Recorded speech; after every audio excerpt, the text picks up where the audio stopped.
प्रसिद्ध बाल वैज्ञानिक डॉक्टर ओनील ने बाल समस्याओं का वर्णन करते हुए अपनी पुस्तक में एक घटना की चर्चा की है। वे लिखते हैं, एक दिन मेरे क्लिनिक में एक बच्चे को लाया गया। पिता ने कहा, इसे चोरी करने का दुर्व्यसन लग गया है। हमने तो पूरा प्रयास कर लिया, अब आप ही इसे छुड़वा सकते हैं। डॉक्टर ओनील ने बच्चे को अध्ययन के लिए अपने पास रोक लिया। पता चला बच्चे की आयु 13 वर्ष थी। इसके बावजूद उसके पिता ने उसके लिए आधी टिकट खरीदकर रेलवे को जानबूझकर धोखा दिया। उम्र पूछी जाने पर पिता ने उम्र कम बता दी। पिता की इस हरकत को बच्चे ने बड़ी गहराई से देखा और पूछा, तो पिता ने ऐसे ही हल्के से जवाब से बात समाप्त कर दी। बालक के मन में यह अंतर्द्वंद चलता रहा एवं उसने यह सोचा कि पिता ने सरकार की चोरी की, वह कोई गलत काम इसे नहीं माना।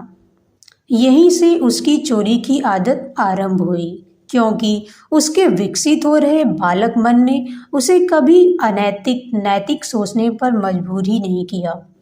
डॉक्टर ओनील लिखते हैं कि जो पिता स्वयं गलत काम करता है, वह अपने बच्चे से क्यों यह आशा रखता है कि वह चोरी की आदत छोड़ देगा। पिता व बच्चे दोनों की चिकित्सा एक साथ की गई। पिता ने उसी मूल्य का टिकट खरीदा व फाड़ दिया। बच्चे ने बात का महत्व समझा, वह चोरी की आदत छोड़ दी। रोजमर्रा के जीवन में हम देखते हैं तो पता चलता है कि हम स्वयं ही जानबूझकर या अनजाने में अपने बच्चे को झूठ बोलने की शिक्षा देते हैं। वह घटना तो चुटकुले के रूप में अक्सर याद की जाती, जिसमें एक बालक ने दरवाजे पर आए व्यक्ति से कहा, पिताजी कह रहे हैं कि अमुक आए तो कह देना घर में नहीं है। वस्तुतः यहीं से बालक के मन में कुसंस्कार जड़ जमाना आरंभ करते हैं। सत्य एक ऐसा गुण है जिसकी उपेक्षा अवज्ञा यदि अभिभावकगण ही करने लगे तो बालक क्यों कर उसका महत्व समझेगा। कभी कभी तो हम दूसरों से नहीं, स्वयं अपने बच्चों से ही झूठ बोल बैठते हैं, झूठे वादे कर देते हैं और इस प्रकार उनके मन में यह बात बिठा देते हैं कि सत्य का कोई महत्व नहीं। यह एकमात्र सामान्य तथ्य है कि विदेशों से आए माल की बाजार में बड़ी मांग रहती है।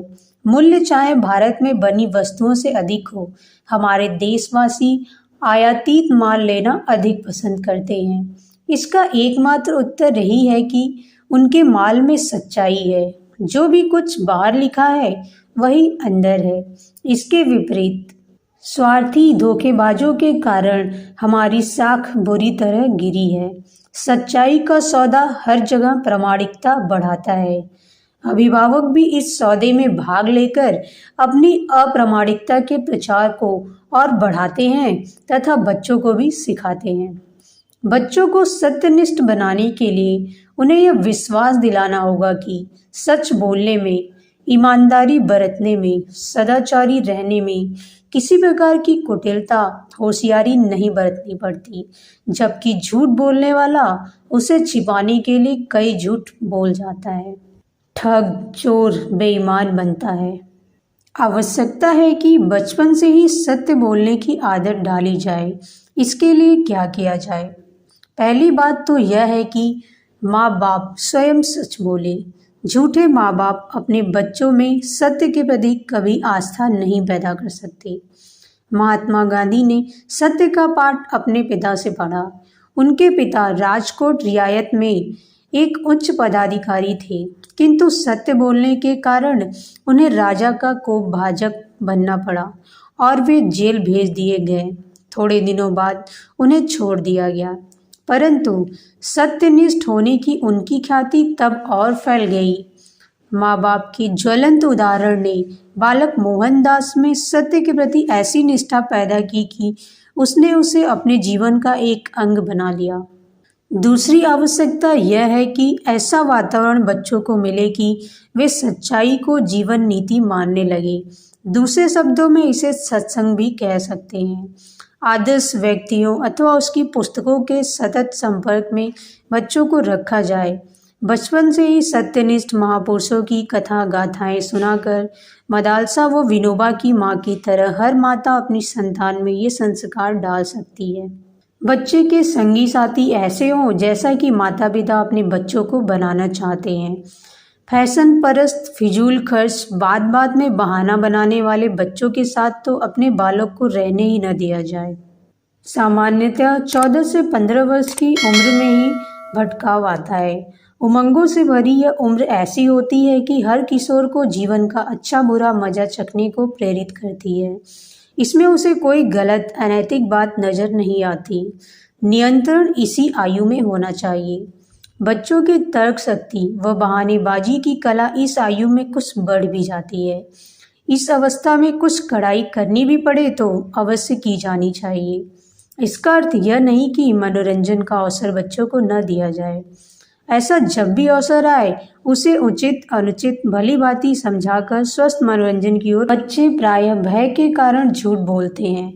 उन्हें यह समझाया जाए कि भूलें तो सबसे होती हैं। ऐसे में अपनी कोई गलती की पुरानी घटना को सुनाया जा सकता है। उन्हें यह लगेगा कि हमसे जो भी गलती हुई है वह अस्वाभाविक नहीं है। अभिभावक यदि बच्चों को भय रहित कर प्रोत्साहन करे तो बच्चे के मन में सत्य के प्रति सही मायने में आस्था पैदा होगी। लेकिन सत्य अकेला ही काम का नहीं, यह भी बालकों को बताया जाना चाहिए कि सत्य सील युक्त हो। सत्य अप्रिय हो तो प्रतिद्वंदता और खड़ी कर देता है। गोस्वामी जी ने सत्य को ध्वज तो सील को पताका की उपमा दी है। पताका के सहारे ही ध्वजा लहराती है। सत्य की शोभा इस प्रकार सील से ही है। सील अर्थात शालीनता, शिष्टाचार युक्त आचरण। महात्मा गांधी जीवन भर सत्य और अहिंसा का प्रचार करते रहे।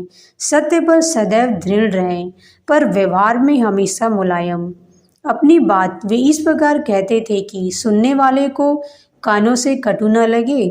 मीठी वाणी से भी अपने विरोधी के हृदय तक अपनी बात उतार देना संभव है।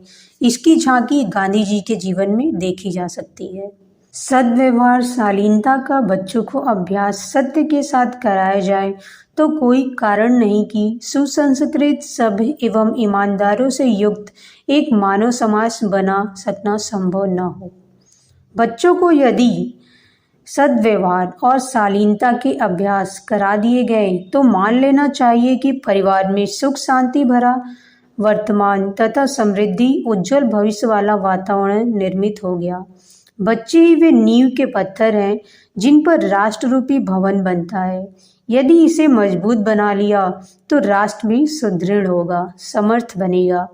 जिन कोमल कलियों को प्यार भरे परामर्श की आवश्यकता है उन्हें समय रहते हर माता पिता परिवार रूपी पाठशाला में चारों ओर उपलब्ध साधनों से गढ़ना आरंभ कर सकते हैं। वाङ्मय 63 हमारी भावी पीढ़ी और उसका नवनिर्माण। लेखक पंडित श्रीराम शर्मा आचार्य जी। धन्यवाद।